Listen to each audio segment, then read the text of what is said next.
Devenir femme, c'est affronter le couteau. C'est apprendre à supporter Lorsque le tranchant de la lame et sortit les sous le blessures. porche, Donner de la voix. était en train de manger un serpent à C'était une soleil. voiture minuscule, comme un Les wagon. éditions Gallmeister. L'un des effets de glace était bousillé. Le serpent Alors je passais tout le grimpait temps à mon la bras par la recherche fenêtre. d'un Un rendez-vous proposé par la librairie La Carline. Folle des champs de moutarde à l'époque. Il Alors, se le pour ce qui dispute. concerne la littérature étrangère, c'est très simple. Les auteurs étrangers sont représentés par des agents.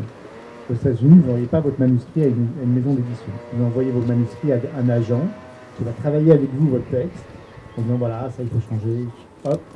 Et une fois que l'agent est satisfait de ce travail-là, c'est lui qui l'envoie aux éditeurs qu'il connaît. Donc il y a un filtre.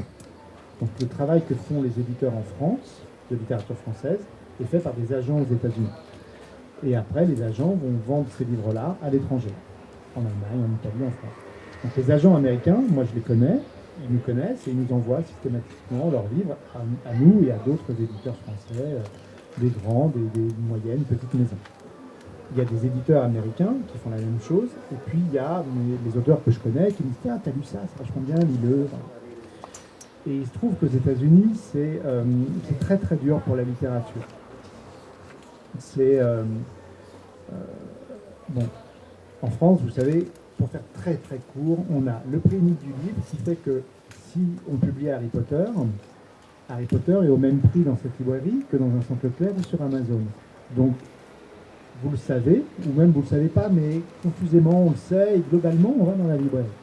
Aux États-Unis, lorsqu'Harry Potter paraît, il est vendu à moins 80% dans un supermarché, Walmart ou autre, à perte, parce que là-bas c'est légal, mais on s'en fiche, parce qu'à minuit, les gens ils sont au supermarché, ils vont acheter Harry Potter, le magasin va perdre de l'argent sur Harry Potter, mais ils vont en gagner sur le coca, les conneries que les Américains vont acheter. Donc il n'y a pas de libraire là-bas, il n'y a pas de la librairie. Il y a 4500 points de vente de livres en France, il y en a 1500 aux États-Unis, il y a 450 libraires à New York, il y en a 450 librairies à Paris, 25 à New York. Voilà. Il n'y a pas de prix unique du livre, et donc Amazon a 40% des ventes de livres aux États-Unis.